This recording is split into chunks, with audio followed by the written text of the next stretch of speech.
स्वागत है स्टूडेंट। देखिए यहाँ पर क्वेश्चन है। Galileo writes that for angle of projection of a projectile at angle 45 degree minus theta and 45 degree plus theta the horizontal ranges described by the projectile are in the ratio of. ठीक है। इसका कहने का मतलब है कि अगर हम एक प्रोजेक्टाइल को दो अलग अलग एंगल से थ्रो करते हैं, जैसे देखो यू वेलोसिटी के साथ एक बार हम इसको थ्रो किए हैं 45 डिग्री माइनस थीटा एंगल से। ठीक है। फिर दोबारा उसी प्रोजेक्टाइल को सेम स्पीड के साथ एक अलग एंगल 45 डिग्री प्लस थीटा के साथ थ्रो किए।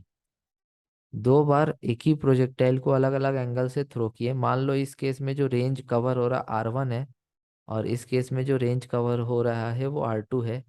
तो हमसे पूछा जा रहा है कि जो R1/R2 का रेशियो होगा वो कितना होगा। तो देखो इसका डायरेक्ट आंसर आप लिख सकते हैं 1:1। वो कैसे? तो देखिए ये जो एंगल है और ये जो एंगल है, क्या इनका सम 90 है? हमें चेक करना है। सो 45 डिग्री माइनस थीटा और उसके साथ ऐड करके हम देख पा रहे हैं यहाँ पे कि थीटा कैंसिल हो जा रहा है और 45 प्लस 45 90 हो जा रहा है। तो अगर कोई भी दो ऐसा एंगल के साथ थ्रो किया जाए जिसका सम 90 है, तो उन दोनों केस में रेंज हमारा सेम होता है। जैसे कि 15 डिग्री और 75 डिग्री, ये दो एंगल है, इन दोनों का सम है 90।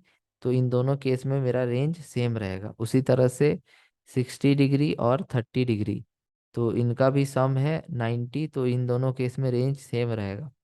तो यहाँ पर एक बार एंगल था 45 माइनस थीटा और एक बार एंगल था 45 प्लस थीटा। जब इनका सम किया तो ये 90 आ रहा है। तो इसका मतलब इन दोनों केस में रेंज मेरा सेम होगा।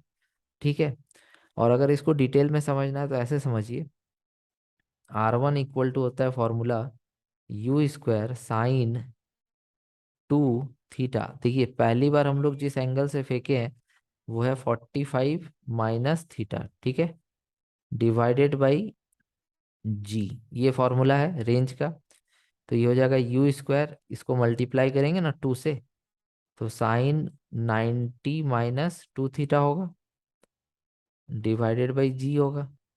तो देखो यहाँ पर साइन 90 - थीटा फर्स्ट क्वाड्रेंट में आएगा और साइन बदल जाएगा कॉस में। तो ये हो जाएगा cos 2 theta divided by ji.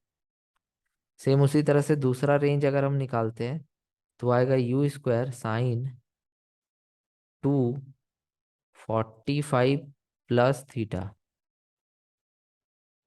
Divided by g equal to, अब देखिए फिर से अगर हम इसको मल्टीप्लाई करते हैं तो साइन 2 × 45 90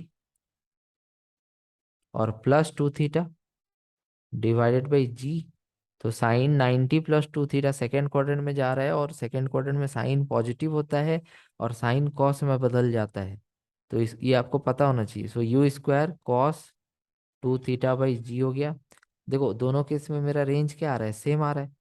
तो इस हिसाब से भी अगर R1/R2 का रेशियो पता किया जाए तो भी 1/1 ही होना चाहिए। ठीक है। तो ये दो मेथड हम आपको बताए हैं। Thank you so much for watching.